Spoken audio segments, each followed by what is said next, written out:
Saudara Polda Metro Jaya memanggil Roy Suryo dan Tifauzia Tiasuma. Keduanya hadir untuk dimintai klarifikasi terkait laporan yang sebelumnya diajukan oleh Presiden ke-7 Joko Widodo. Kabid Humas Polda Metro Jaya, Kombes Ade Ari menyebut tim penyelidik sudah menerima sejumlah barang bukti untuk proses penyelidikan tudingan ijazah palsu Jokowi.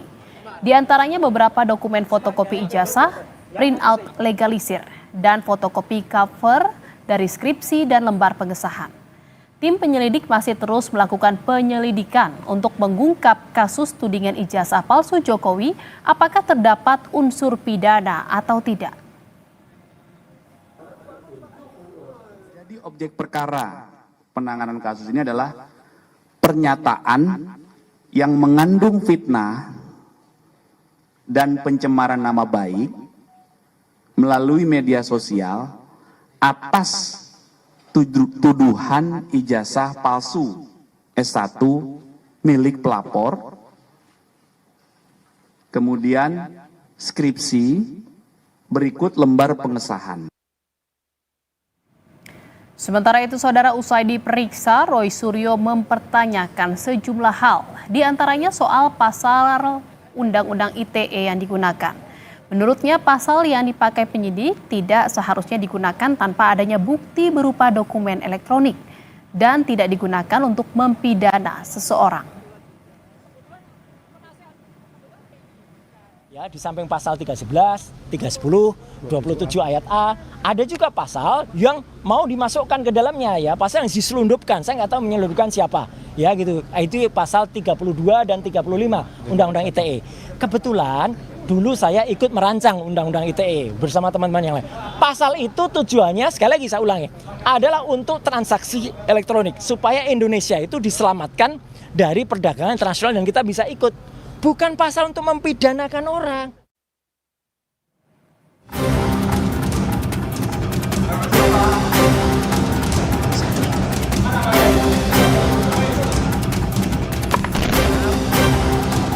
Kasus tudingan ijazah palsu milik Presiden ke-7 RI masih bergulir. Dan polisi mulai memeriksa sejumlah saksi.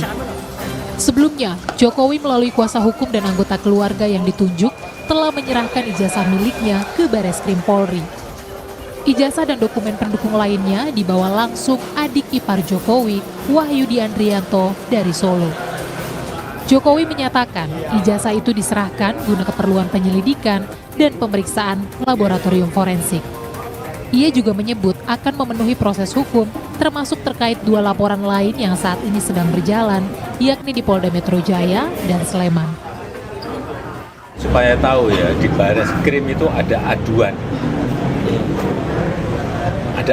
dari seseorang menyerahkan berkas ijazah asli baik yang universitas sama yang SMA, SMP, SD kita berikan. Sampai sekarang masih di sana ijazahnya.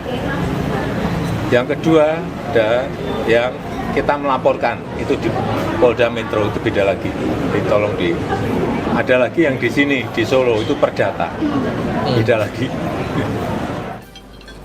Sementara itu, Ketua Umum PDI Perjuangan Megawati Soekarno Putri menyinggung polemik ijazah milik Presiden ke-7 Joko Widodo. Meski tak menyinggung langsung nama Presiden ke-7 Joko Widodo, Mega menyebut pihak yang terlibat harus menunjukkan ijazahnya dan tak perlu ragu memberi bukti jika ijazahnya asli.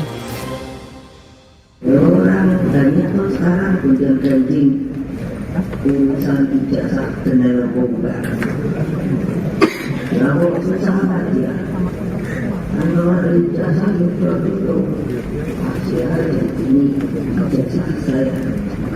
Itu, nah dengan demikian, nah ini kan saya pusing ya, pusing orang. Merespons pernyataan Presiden kelima RI Megawati Soekarno Putri yang menyinggung polemik soal ijazah palsu, Barisan Relawan Jokowi Presiden atau Bara JP menyebut pihaknya mengapresiasi sumbang saran dari Megawati. Namun, sebaiknya hal itu juga ditujukan pada pihak terlapor, yakni Roy Suryo CS. Saran Bu Mega itu udah bagus ya. Tapi sebagai negarawan juga Bu Mega sebaiknya juga menyarankan kawan-kawan Roy Suryo dan yang lain itu supaya juga menghentikan apa yang mereka lakukan, hate speech, buat kegaduhan di publik, media sosial itu kan membuat hal-hal yang dianggap mereka betul, nyatanya sekarang Pak Jokowi sudah menyerahkan itu kepada Bareskrim. Kemarin dibawa adik ipar Pak Jokowi dan pengacara ke Bareskrim ijazah tersebut. Sebelumnya, Jokowi melaporkan 5 orang ke Polda Metro Jaya buntut tudingan ijazah palsu. Kelimanya yakni inisial RS, ES, T, K, dan RS. Tim Liputan, Kompas TV. Dan saudara, untuk mengetahui perkembangan terkini kasus tudingan ijazah palsu Presiden ke-7 Joko Widodo, sudah terhubung dengan jurnalis Kompas TV Zefanya Situmeang dan juru kamera Denny Yosua di Polda Metro Jaya. Selamat malam Zefanya, terkait penggunaan pasal-pasal Undang-Undang ITE yang dianggap Roy Suryo ini tidak tepat, bagaimana tanggapan dari pihak penyelidik dan juga tadi poin-poin apa saja yang digali dalam pemeriksaan tadi?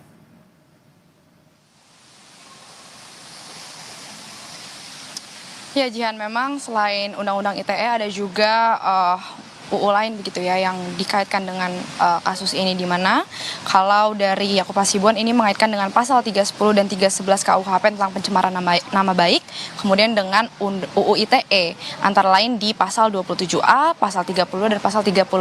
Memang belum ada tanggapan begitu dari pihak tim penyelidik terkait dengan tanggapan Roy Suryo yang memang menyebut bahwa sangat disayangkan jika memang kasus ini dikaitkan dengan Undang-Undang ITE, karena seperti yang sudah disampaikan tadi, Roy Suryo merasa seharusnya Undang-Undang ITE ini tidak untuk memidanakan seseorang begitu. Tapi kita nanti tentu akan menunggu bagaimana pernyataan atau tanggapan dari tim penyelidik sendiri, karena memang kalau kita ketahui untuk mengaitkan dengan Undang-Undang ITE tentu harus ada barang bukti yang berkaitan dengan barang bukti elektronik juga begitu ya, seperti yang disampaikan oleh Roy Suryo tadi. Sehingga kalau kita melihat dari barang bukti yang sudah terkumpulkan oleh tim penyelidik saat ini, seperti yang sudah saya dapatkan dari Kabid Humas Polda Metro Jaya, Ade Ari ini menyebut dari tim penyelidik ini sudah mengantongi satu buah flash disk berisikan 24 link video YouTube dan konten pada sosial media X. Kemudian ada beberapa dokumen fotokopi ijazah milik pelapor Joko Widodo, kemudian juga ada print out legalisir, lalu ada fotokopi cover dari skripsi dan lembar pengesahan. Sejumlah barang bukti ini tengah dikumpulkan oleh tim penyelidik dan sedang dalam proses penyelidikan lebih lanjut oleh Ditreskrim Polda Metro Jaya. Kemudian juga sejumlah saksi, kita ketahui sebanyak 24 saksi kurang lebih ini telah memberikan klarifikasinya atau keterangannya terkait dengan tudingan ijazah palsu Jokowi.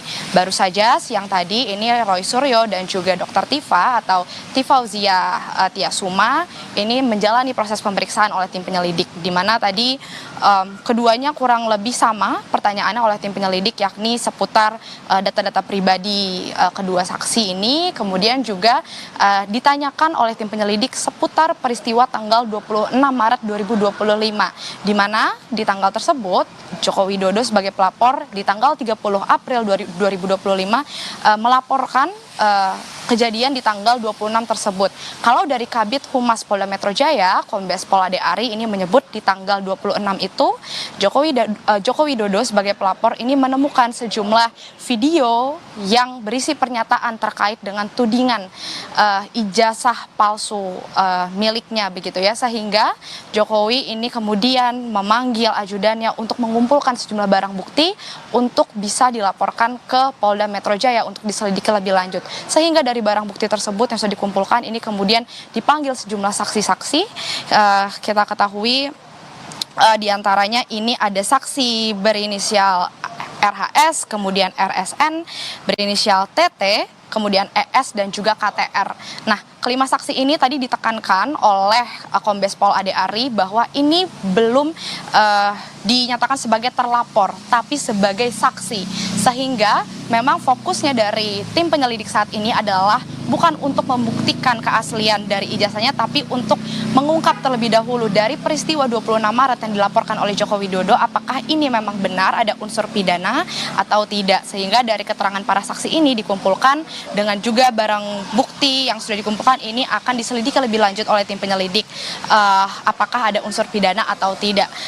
Kemudian juga Jihan dan juga saudara, kita ketahui hari ini selain Roy Suryo dan juga Dr. Tifa, sebelumnya ini juga ada tiga orang di hari Rabu kemarin ini yang juga dipanggil oleh tim penyelidik begitu ya. Salah satunya yang menghadiri panggilan ini ada Mikael Sinaga juga. Nah, dari sejumlah saksi-saksi ini juga masih akan dilakukan proses penyelidikan, dan memang ada sejumlah saksi yang mangkir atau belum memenuhi panggilan dari tim penyelidik, sehingga ini masih akan dilakukan penjadwalan ulang untuk proses pemeriksaannya. Namun memang dari tim penyelidik belum bisa memberitahu atau menginformasikan kapan pemeriksaan ulang terhadap saksi yang belum hadir ini akan dilakukan. Jihan. Baik, terima kasih atas laporan Anda, jurnalis Kompas TV Zevanya Situmeang dari Polda Metro Jaya. Selamat bertugas kembali.